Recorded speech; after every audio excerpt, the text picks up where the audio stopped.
falar um pouquinho da sua família. Você, pela história, pela sua história, a história que você me contou, sua mãe mora com você, ela é idosa, você cuida da sua mãe idosa, você cuidou do seu pai idoso também, né? Cuidei.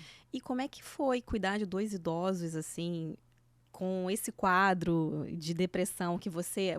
Na verdade, a sua depressão é uma coisa secundária na sua vida, ela não é o principal, porque você faz de tudo para deixar ela de lado e, pelo menos, você transparece ser uma pessoa muito, muito feliz, muito para cima.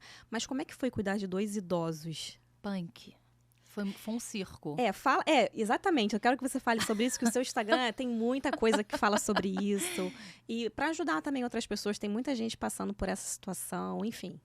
Bom, meu pai se separou da minha mãe quando tinha, o quê? 10 anos, mais ou menos. E eu nunca tive uma coisa de final de semana do pai, final de semana da mãe. Pelo contrário. Sabe aquela coisa de assim, você pode falar mal do seu amigo, mas ninguém pode falar? Sim. Era assim que eles se tratavam. Ninguém podia falar mal da minha mãe. Minha mãe também não deixava ninguém falar mal do meu pai. Eles eram um fechamento. E na nossa educação também. Minha mãe disse que não, é não. Não adianta recorrer ao meu pai. Então, meu pai escolheu um apartamento na mesma rua que a gente, para ficar perto. E a gente teve essa criação quase como pais casados. A gente tinha realmente uma família, assim... Tudo que não foi harmônico durante o casamento foi harmônico no pós-casamento. A minha mãe fala que meu pai foi o melhor ex-marido do mundo. Gente, parece coisa de novela, né? E novela é assim. Mas é total Manuel Carlos. A gente era Manuel Carlos. Claro que a gente brigava, claro que meus pais brigavam, óbvio, mas nunca faltou respeito. Nunca faltou amizade e nunca faltou, assim, consideração de um com o outro. Tanto é que minha mãe e meu pai já estavam separados há, sei lá, 20 anos. Quando meu pai entrou num processo de demência, ele teve demência com corpus de Levy, que é uma das poucas demências que você consegue identificar através de ressonância, e foi muito rápido.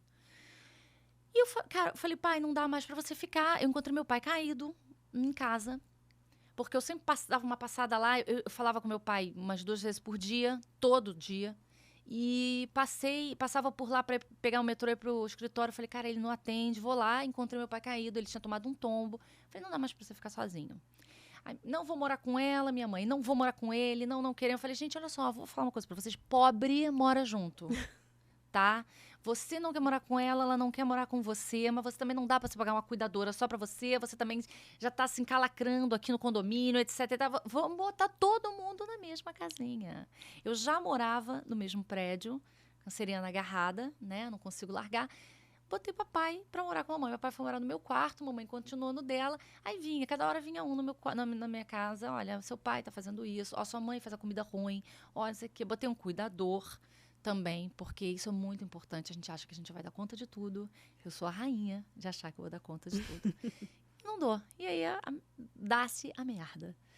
E aí, numa crise, que meu pai resolveu que ele ia jogar todos os remédios fora, que ele não ia mais tomar remédio e tal, botamos um cuidador para administrar isso, porque estava pesado demais. Eu voltar para um escritório grande, eu cuidar da minha filha de 6 meses. Ele foi morar com a minha mãe antes, né? Mas ele começou a dar problema nesse período. Administrar remédio dele, remédio da minha mãe, contas de ambos, ficou muito pesado. Então, botei o cuidador, que foi, assim, delegar. Parece que a gente não está dando valor, não está dando carinho, mas não é a maior prova de amor, porque eu fui uma filha muito melhor. Sim, óbvio. O tempo que você tinha com ele era um tempo de qualidade, não era um tempo para ficar... você não precisava... enfim, as coisas mais delicadas, o cuidador estava ali para resolver. Exatamente. Né? Até porque meu pai, ele conseguia tomar banho sozinho, ele tinha autonomia dele. Mas ele já andava com dificuldade, a gente comprou uma motinho. E, no final das contas, juntou a minha mãe com meu pai para falar mal do cuidador, para falar mal da empregada, para falar mal da minha sogra. Então, assim, era ótimo. Falar mal da vizinha, falar que a vizinha é horrorosa. Coitada, já Deus a tenha, mas... falavam mal da empregada da vizinha. Enfim, os dois se uniram para falar mal de todo mundo, inclusive de mim. Botei uma câmera ali, volta e meia... A câmera desligava. Eu falei, quem está desligando a câmera? Quem está desligando a câmera? O menino que dividia a sala comigo, um advogado muito querido, amigo meu, ele falava assim, cara, a sua casa realmente é um reality. Porque, né, você até assiste os dois. E ficavam os dois de frente para a câmera. Não fui eu. Eu acho que foi ela. E os dois se acusando. Eu descobri no final das contas que era a gata que desinstalava a câmera. Ainda tem um gato, ainda Tinha tem gata. animal. A gata foi na pandemia, ela se foi. Tadinha da Ritinha. Ainda tinha gata. Não, era um show de horrores. Ainda, meu marido, a minha filha, os 2 cachorros. É animado, era bem animada a minha casa. Bem animada.